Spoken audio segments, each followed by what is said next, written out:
Bonjour à tous, je conclus cette série sur les langues étrangères par cette 8e vidéo sur la langue française. Alors, comme pour toutes les autres vidéos, je souhaite donc procéder de la même manière, c'est-à-dire faire une petite introduction sur la langue en elle-même, donc la situer dans le panorama des différentes langues mondiales.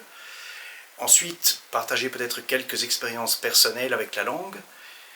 Aussi peut-être déterminer un petit peu quels sont les avantages d'apprendre ces langues et quels sont aussi les défis qui attendent toute personne qui se propose d'apprendre cette langue.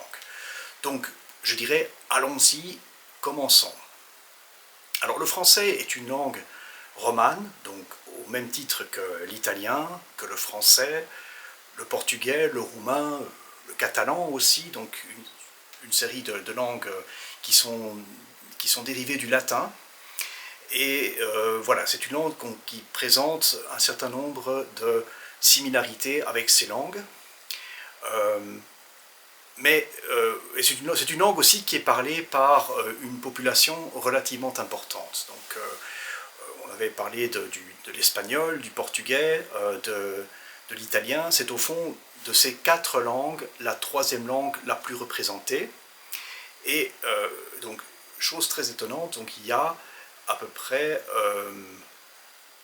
pas que je me trompe, mais attendez un petit instant, voilà, pour être sûr, il y a 300 millions de personnes dans le monde qui parlent le français, dont 80 sont de langue maternelle. Alors, je trouve le nombre de 80 millions un petit peu insuffisant. Je ne sais pas si cette information est vraiment correcte, ce serait à vérifier éventuellement. Dites-moi ce que vous en pensez, ça donnera l'occasion d'établir un contact entre nous par ce canal. Donc si vous vous inscrivez sur ma chaîne.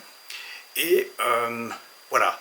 Donc ce qui est intéressant de remarquer, c'est qu'il y a un petit peu un phénomène comme l'anglais. C'est une langue qui est parlée par un très grand nombre de personnes, mais c'est aussi une langue qui est très apprise. Et je me suis laissé dire que le français était la langue, après l'anglais, qui était la plus apprise. Alors je ne sais pas si l'espagnol a rattrapé le français dans cette mesure-là, ou si le français est resté la langue qui domine dans ce domaine, mais voilà, c'est à voir. Donc une langue latine avec tout ce que ça comporte, donc beaucoup de similarités lexicales, grammaticales, structurelles, voilà, c'est ça.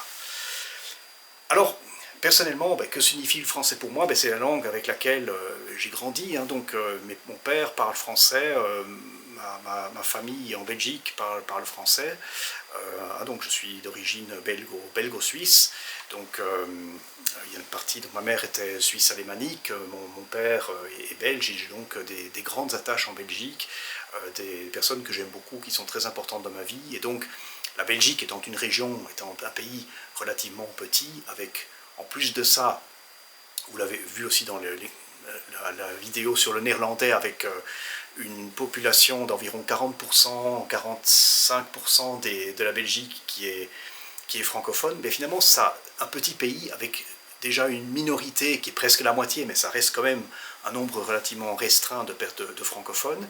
Mais finalement, on a aussi une grande ouverture culturelle sur la France, qui est un pays voisin et dont on est finalement très proche. Avec des différences linguistiques, des différences d'accent.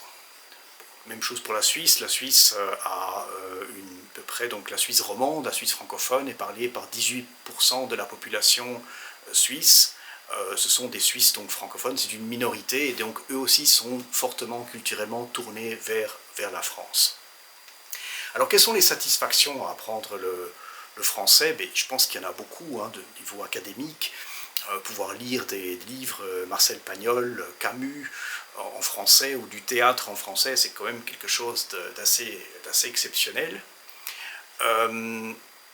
Mais bon, c'est aussi une langue qui a son lot de défis, c'est une langue qui est quand même relativement compliquée. La phonétique n'est pas facile. Alors c'est une langue, par exemple, qui a des phonèmes nasaux, donc pour ceux qui ont regardé ma vidéo sur le portugais, je parle aussi de cet aspect phonétique de la langue portugaise, qui a donc des diphtongues nasales, comme je le dis dans la vidéo en portugais, un, on, un.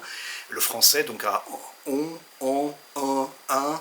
Ce sont des phonèmes qui ne sont pas faciles à prononcer pour pour un étranger. Donc voilà, à voir.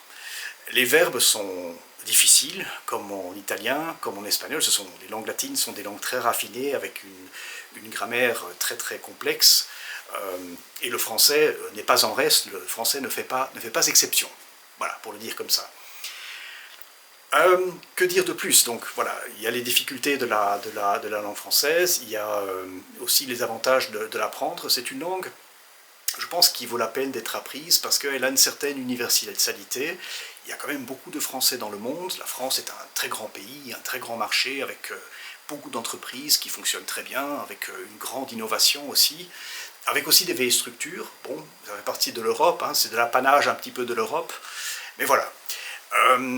Donc, moi je vous conseille, pour ceux qui sont de langue étrangère, pour peut-être les Suisses allemands qui m'écoutent, ou les latino-américains qui veulent apprendre le français, ou les italophones, je dis, apprenez le français, ça vaut le coup. L'anglais aussi vaut la peine, mais je pense que le français ne doit pas être en reste. Donc, en disant ces belles paroles, je vous encourage à poursuivre vos études du français, et je vous dis au revoir, à bientôt.